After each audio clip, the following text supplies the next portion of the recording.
Hello guys, आज हम IIT JAM 2017 के पेपर्स डिस्कस कर रहे हैं। तो नेक्स्ट क्वेश्चन देखते हैं। सो नेक्स्ट क्वेश्चन है हमारे पास, a pendulum is made up of massless string of length L and a bob. It is released making angle theta from vertical. When passing through the vertical, string slips a bit from the pivot, so its length increases by a small amount delta. मतलब question आपसे ये कह रहा है कि एक pendulum है जिसमें बॉब लगा हुआ है। अब हो क्या रहा है, इसके अंदर उस बॉब को स्ट्रिंग कराया जा रहा है वर्टिकली। अब होता है एकदम से जो बिट है बोला है ना यहाँ पे, जो स्ट्रिंग है वो कुछ बिट स्लिप हो जाती है, जिसकी वजह से उसकी जो लेंथ है वो इंक्रीज हो जाती है। अभी लेंथ उसकी मान लीजिए एल है और समथिंग जो कुछ लेंथ मतलब डेल्टा जो है वो इंक्रीमेंट हो जाता है, कुछ स्मॉल लेंथ इंक्रीज हो जाती है। और स्मॉल लेंथ इंक्रीज होने से कुछ हमें फाइंड करना है, इसके अंदर थीटा वन और थीटा नॉट के बीच में रिलेशन फाइंड करना है। ठीक है, तो कैसे करेंगे इसको देखते हैं। ऑप्शंस में भी यही दे रहा हुआ है कि theta one is equal to theta two और theta one is equal to theta one one minus del upon में एल। इस तरह के कुछ रिलेशन दे रखे हैं, वो रिलेशन हमें फाइंड करना है। तो कैसे करेंगे एक बार इसको देखते हैं। देखिए, हम जानते हैं कि लेंथ कितनी भी बढ़ा दी जाए, अगर एक बॉब है और एक हमारे पास ठीक है एक स्ट्रिंग है, तो टाइम पीरियड जो होता है पेंडुलम का वो सेम होता है। So what is the time period of the pendulum of length L and a bob of mass small m? So the time period of the pendulum is equal to 2 pi root L by G, and length is the L, so that capital L by G. और इसके लिए भी जो time period होगा वो क्या होगा, T is equal to 2 pi root। अब अगर हम बात करें L, so what is the L? L is replaced by L plus delta upon में G। और जो एंगल्स है, अब यहाँ पे एंगल 2 पाई नहीं है, एंगल कितना है, ऊपर वाले केस के लिए थीटा नॉट है और नीचे वाले के थीटा वन है। अगर इनको हम डिवाइड कर देते हैं तो क्या कर देते हैं, टी से टी कट रहा है तो कितना आएगा, देखिए जी से जी भी कट जाएगा, तो थीटा नॉट अपॉन में थीटा वन और यहाँ बच जाएगा रूट में एल अपॉन में L plus del is equal to one. तो theta one upon theta two is equal to आ जाएगा हमारे पास root over L plus L upon में एल प्लस डेल्टा। अब हम इसको क्या लिख सकते हैं, क्या इसको मैं लिख सकता हूँ इस तरीके से, थीटा वन अपॉन में theta two, theta one upon theta naught लिख देंगे, नोट है ना हमारे पास, theta one upon theta naught is equal to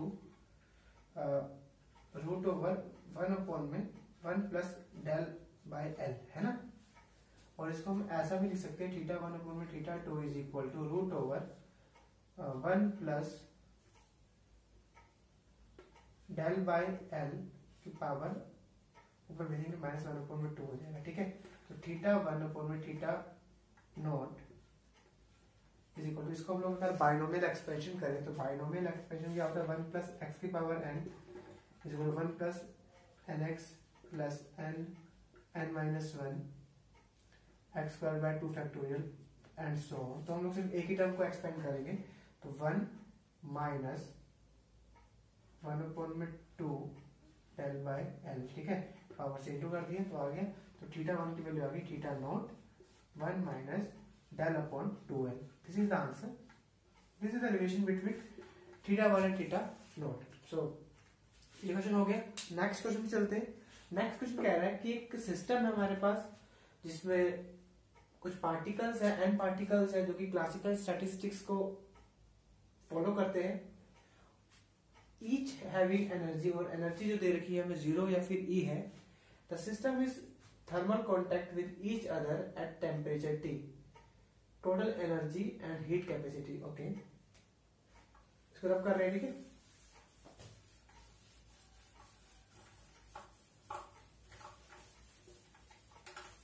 तो इस क्वेश्चन में हमें टोटल एनर्जी मतलब टोटल एवरेज एनर्जी निकालनी है। So what is the total average energy,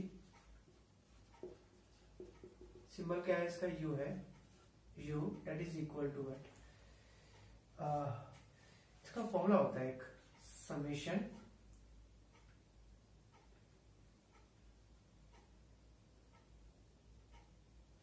N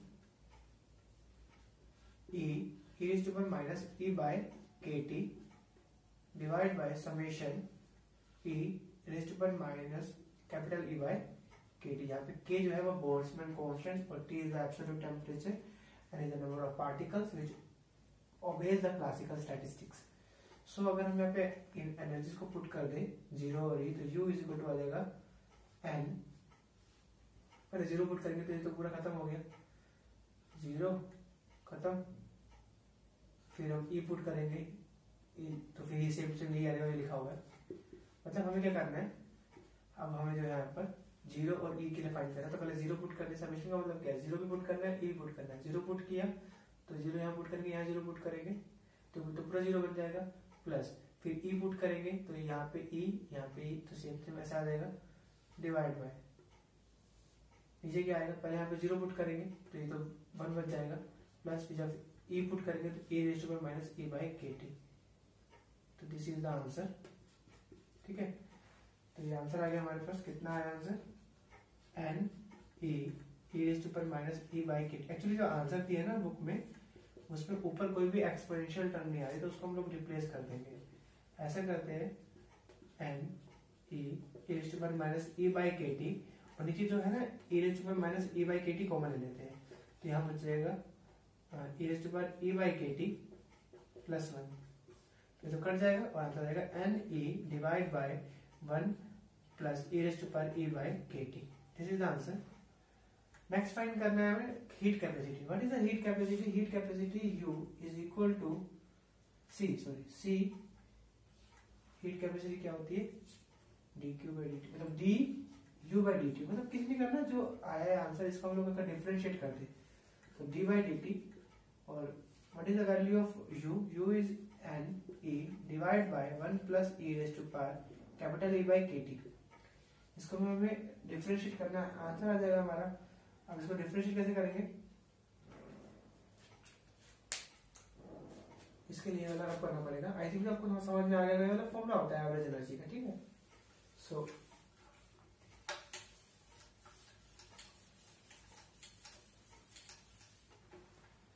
अब हमें फाइंड करना है हीट कैपेसिटी।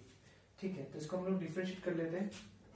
तो नीचे वाले ये तो u अपन v की फॉर्म बन रही है, तो नीचे का कैसे करते हैं, u अपन v को, अगर u अपन v में हो कोई भी डिफरेंशिएशन तो कैसे करते हैं, v square v into du by dt minus u dv by dt। ठीक है, ये फॉर्मूला होता है हमारे पास। तो 1 plus e raise to power e by k t का whole square, 1 plus e raise to power e by k t into n, तो बाहर ले लेते हैं, और इसका डिफरेंशिएशन कितना होगा, तो 1 ही होगा,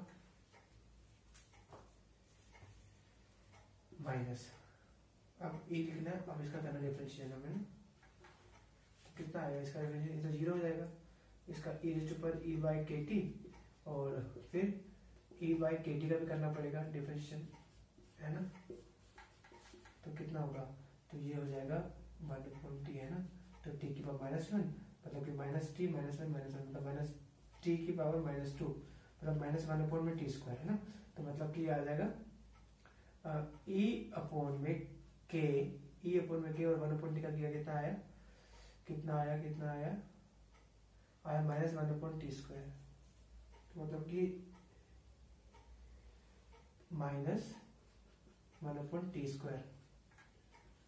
ठीक है, तो मतलब n टाइम्स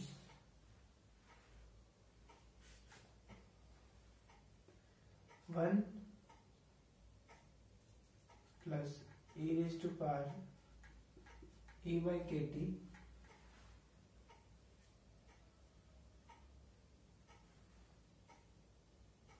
ये टर्म तो 0 हो जाएगी ना, क्योंकि हमें t के विद रिस्पेक्ट डिफरेंशिएट करना है ना, तो t के विद रिस्पेक्ट जब करेंगे तो ये e तो कांस्टेंट हो गया, तो ये तो 0 हो गया, तो खत्म ही हो गया पूरा पार्ट, ये वाला पूरा पार्ट तो खत्म हो जाएगा, क्योंकि हम इसको डिफरेंशिएट करें टाइम के विद रिस्पेक्ट ना, तो इसका स्क्वायर किया, v का स्क्वायर किया, फिर इसका लिखा ऊपर लिख दिया इनटू, फिर हमें इसको करना डिफरेंशिएट, तो ये तो कांस्टेंट टर्म है, क्योंकि अगर t होता तो इसको हम डिफरेंशिएट कर सकते थे, नहीं तो अब तो नहीं कर सकते, तो पूरा 0 हो जाएगा, माइनस माइनस प्लस, तो e square e raised to power e by kt upon में kt square divide by 1 plus e raised to power e by kt का whole square. This is the answer of C. ठीक है, ये आ गया हमारे पास हीट कैपेसिटी की वैल्यू। इसको हमने डिफरेंशिएट किया बस। So the next question is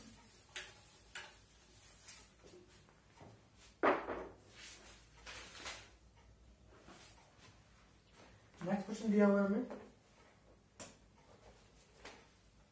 a current I is equal to 10 ampere flows in an infinitely long wire, एक लॉन्ग वायर दी हुई है along the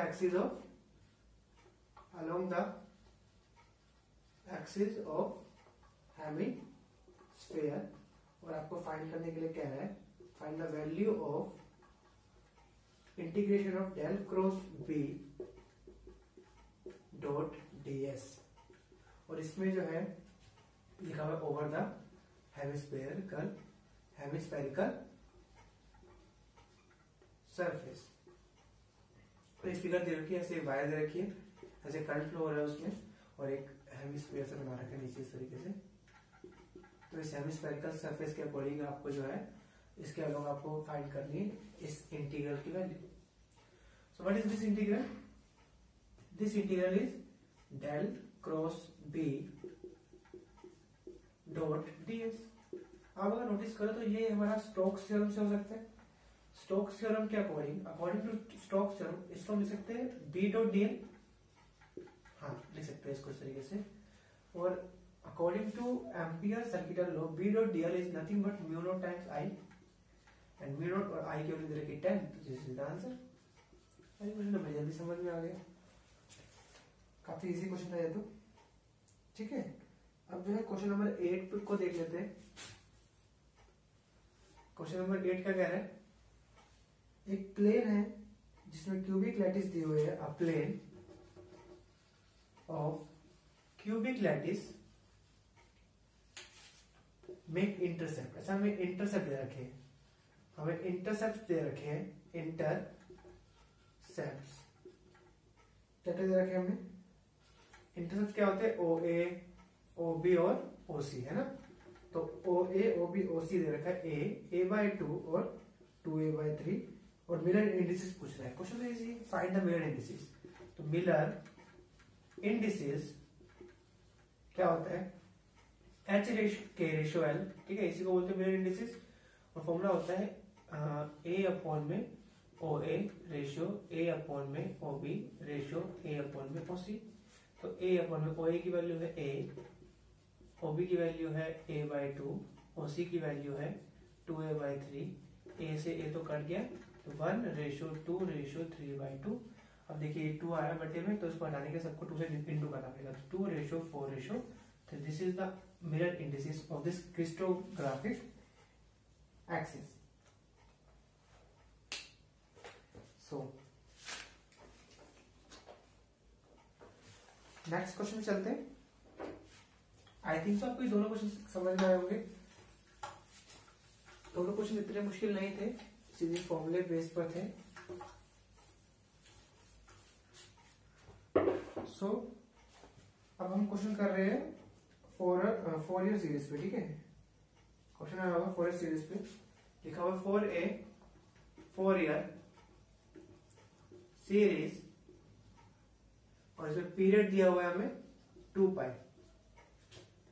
फंक्शन दे रखा है हमें 0 1 0 का फॉर माइनस पाई टू 0, और 1 दे रखा है फॉर 0 टू पाई।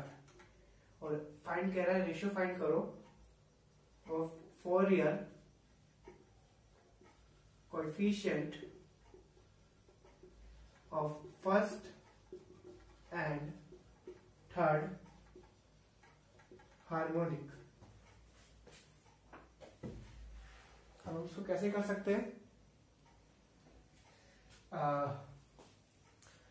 इस क्वेश्चन को करने के लिए कुछ फॉर्मूले जैसे कि हम जानते हैं एन का फॉर्मूला और बी एन का फॉर्मूला, ठीक है। देखिए हार्मोनिक का मतलब क्या होता है, हार्मोनिक का मतलब हो गया आपको ऑड टर्म्स के इंटीग्रल फाइंड करने, मतलब ऑड टर्म मतलब बी एन फाइंड करना है, ठीक है। तो बी एन का जो फॉर्मूला होता है, b n is equal to integration along a to b f of x sine n pi x divide by l times d x. So zero के लिए फाइंड करेंगे तो खत्म हो गया है, तो जीरो तो कोई फायदा नहीं रखने का, तो वन रखते सीधा, ठीक है। और लिमिट क्या है हमारे पास इसके लिए, जीरो से पाई एफ ऑफ एक्स है 1 साइन एन की वैल्यू पता नहीं n pi x divide by l क्या होगा। देखिए पीरियड का फॉर्मूला होता है बी माइनस ए, तो ये है ए ये है बी, तो पाई माइनस माइनस पाई मतलब कि 2 पाई, और पीरियड होता है हमारे पास 2l, तो एल की वैल्यू होगी पाई। यहाँ पे 1 में एल भी आता है ना, तो 1 में पाई आ जाएगा, क्योंकि एल की वैल्यू पाई है तो 1 पाई, और एल की जगह पाई रख देंगे dx, तो मतलब पाई से पाई कट, तो कितना आ गया, ये आ गया साइन एन एक्स। तो साइन एन एक्स का डिफरेंट इंटीग्रेशन कितना होता है, minus cos n x divide by n, और लिमिट है वो लगेगी 0 से पाई और माइनस 1 में पाई, ठीक है, हो गया। अब हमें फाइंड करना है फर्स्ट हार्मोनिक। फर्स्ट हार्मोनिक मतलब b1 फाइंड करना है। b1 के लिए क्या होगा, माइनस 1 पाई कोस, यहाँ पे 1 पुट करेंगे तो कोस एक्स, लिमिट 0 से पाई। ऐसे अगर b3 फाइंड करना है सेकंड थर्ड हार्मोनिक के लिए, तो minus 1 pi cos 3x divide by 3, और लिमिट 0 से पाई। लिमिट पुट कर देते हैं माइनस 1 में pi cos, upper limit minus cos lower limit, तो पाई के लिए -1 होती है, -1, तो कितना आ गया, तो ये आ गया -2 पाई, सॉरी +2 पाई, ठीक है। इसको फाइंड कर लेते हैं, -1 में पाई, तो कितना आएगा, ये आ जाएगा cos 3 पाई वाली -1 आएगी, -1, फिर 0 पुट करेंगे तो वो भी 1 होती है, तो कितना आएगा, ये आएगा 2/3 पाई, ठीक है। तो b1 b3 आ गया, तो b1 b3 कितना होगा, b1 की वैल्यू है 2 पाई अपन में 2/3 पाई, तो सब कुछ कट के 3 आ जाएगा इसका आंसर, ठीक है। तो b1/b3 the ratios of the first and the third harmonic is equal to 3, ठीक है। ठीक है, सीधा फॉर्मूला लगाना था हमें इसके अंदर। ऐसे ही अगर an पूछा होता है उसने, तो an का फॉर्मूला होता है 1 में l रूट लिमिट a से b f of x cos n pi x divide by l into dx, ठीक है। ऐसे ही एक a नोट भी होता है, इसमें a नोट होता है 1 में l f of x dx, ठीक है। तो ये चीज नोट करने वाली है। इसमें कुछ और भी चीजें नोट करने वाली होती है फोरियर सीरीज के अंदर, जैसे कि अगर पूछता है फंडामेंटल फ्रीक्वेंसीज, तो फंडामेंटल फ्रीक्वेंसी जो होती है वो होती है a1 b1, ठीक है। और फंडामेंटल अगर नोट्स पूछता है, वो फंडामेंटल नोट पूछता है, तो नोट जो होता है वो a2 और b2 होता है, ठीक है। और हार्मोनिक तो जानते हैं b1 b2 b3 को बोलते हैं harmonic, first harmonic, second harmonic, third harmonic, fourth harmonic, ठीक है। सो क्वेश्चन है, which of the following schematic curve best represent the conductivity of the metal with temperature। अच्छा, कंडक्टिविटी और टेम्परेचर के जो ग्राफ पूछे, देखिए कुछ ग्राफ मैं आपको बता रहा हूँ, ठीक है। मेटल के लिए पूछा, देखिए वैसे ना अगर मैं आपको नॉर्मली ग्राफ बताऊं, तो हम जानते हैं ग्राफ जो होते हैं हमारे पास रेजिस्टिविटी के, हालांकि उसने मेटल का पूछा हुआ है, मैं आपको तीनों का बता देता हूँ। एक मेटल होता है, एक नॉन मेटल के लिए, और एक होता है सेमी कंडक्टर। हालांकि उसने कंडक्टिविटी के लिए पूछा, हम लोग रेजिस्टिविटी के लिए भी डिस्कस कर लेते हैं एक बार। तो रेजिस्टिविटी का सिंबल ये होता है ना, फॉर रेजिस्टिविटी वर्सेस टेम्परेचर। तो मेटल के लिए ग्राफ ऐसा बनता है कुछ, ठीक है। और नॉन मेटल के लिए, अलॉय के लिए ऐसे ग्राफ बनता है, ठीक है। इतना गैप आता है इसमें, और सेमीकंडक्टर के ग्राफ कुछ इस टाइप से बनता है, ठीक है, रेसिप्रोकल वाला। इसके साथ कंडक्टिविटी का पूछ रहा है, मेटल की कंडक्टिविटी का ग्राफ कैसे बनता है, तो वो कुछ इस टाइप से बनता है, ऐसे, ठीक है। Conductivity is inversely proportional to the temperature. तो अब आ जाते हैं क्वांटम मैकेनिक्स पर। This is the answer. बाकी ग्राफ्स भी आप थोड़े से नोटिस कर लेना एक बार, पेपर में आ सकते हैं। देन बात कर लेते हैं question number 14। Consider N inertial frame, कह रहा है consider N inertial frame S dash moving at speed c/2 away from another inertial frame as along x axis। मतलब कि क्या कह रहा है, एक फ्रेम है एस फ्रेम, एक फ्रेम है S dash frame. S dash frame c/2 की स्पीड से ट्रेवल कर रहा है। अब यहां पर एक पार्टिकल c/2 की स्पीड से जो कि एस डैश फ्रेम में है, वो ऐसे वर्टिकली वाई डैश डायरेक्शन में जो है ट्रेवल कर रहा है। अब वो पूछ रहा है find the speed. Find the speed, किसकी स्पीड, पार्टिकल की स्पीड फाइंड कीजिए as seen from s. S dash frame जो कि c/2 स्पीड से ऑलरेडी मूव कर रहा है in the common x axis, और उसमें एक इवेंट हो रहा है along the y dash direction, जिसमें पार्टिकल c/2 वेलोसिटी से मूव कर रहा है। अब इसमें क्या देखा जा रहा है कि जब वो पार्टिकल c/2 वेलोसिटी से मूव करता है in the S dash frame, और अगर उस पार्टिकल को कोई ऑब्जर्वर एस फ्रेम से देखे, तो उसकी स्पीड, उस पार्टिकल की स्पीड उस ऑब्जर्वर को जो एस फ्रेम पर बैठा है उसको कितनी लगेगी, ठीक है, that we have to find out. So इसका एक फॉर्मूला होता है, जब भी एक एंगल बनता है ना इनके बीच में कोई भी, तो एक रिलेटिव वेलोसिटी का फॉर्मूला बनता है।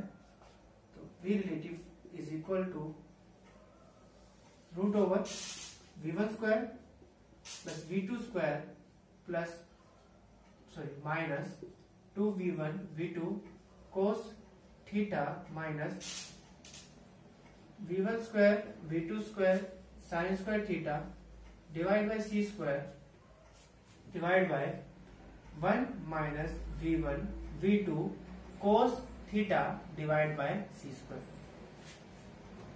ठीक है। और हम जानते हैं कि इनके बीच में जो एंगल है वो कितना है, दैट इज 90 डिग्री। तो 90, तो cos 90 खत्म। तो और v1 v2 दोनों की वेलोसिटी क्या है, c/2 सेम वेलोसिटी है दोनों की,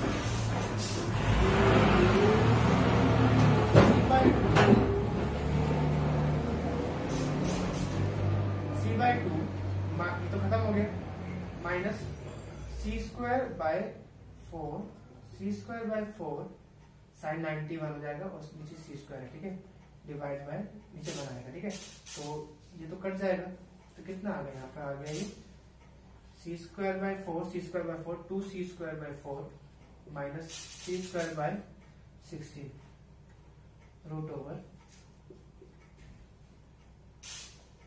तो एलसीएम 16 ही आएगा, 2 के 16 8 बार में, तो 8c square minus c square √, तो मतलब 7 by 4c। This is the velocity of the particle moving in the S dash frame in y dash direction, and this velocity is seen by the observer at S frame of reference, ठीक है। I hope तो ये video आपको help करेगी, बहुत अच्छी help करेगी।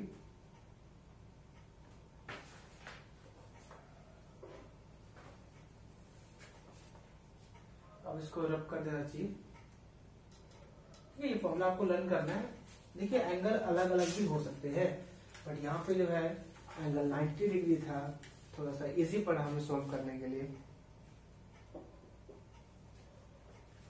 Question next, an electric field of electromagnetic wave, एक इलेक्ट्रिक फील्ड दी हुई है E is equal to 2k cap minus 3 j cap into 10 की power minus 3 sin 10⁻⁷ x plus 2y plus 3z minus beta t। Can I find the value of beta? ठीक है, कैसे करेंगे इसको? अगर हम लोग नॉर्मल इलेक्ट्रिक फील्ड की इक्वेशन देखें तो E is equal to e naught sine omega k x minus omega t. मतलब कि देखिए बीटा निकालना है ना हमें, ओमेगा तो बीटा बनता है यहाँ पर, है ना, मतलब हमें ओमेगा निकालना है। अच्छा ओमेगा क्या होता है? ओमेगा होता है सी बाय सी होता है ओमेगा बाय के, है ना।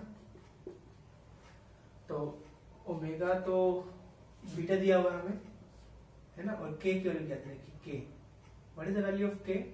के इज दिस, के कितना आएगा? रूट ओवर 1 का स्क्वायर प्लस 2 का स्क्वायर प्लस 3 का स्क्वायर, मतलब कि बीटा अपॉन में 9 14, रूट में 14, तो बीटा की वैल्यू आ गई सी root 14। This is the answer. ठीक, सो थैंक यू।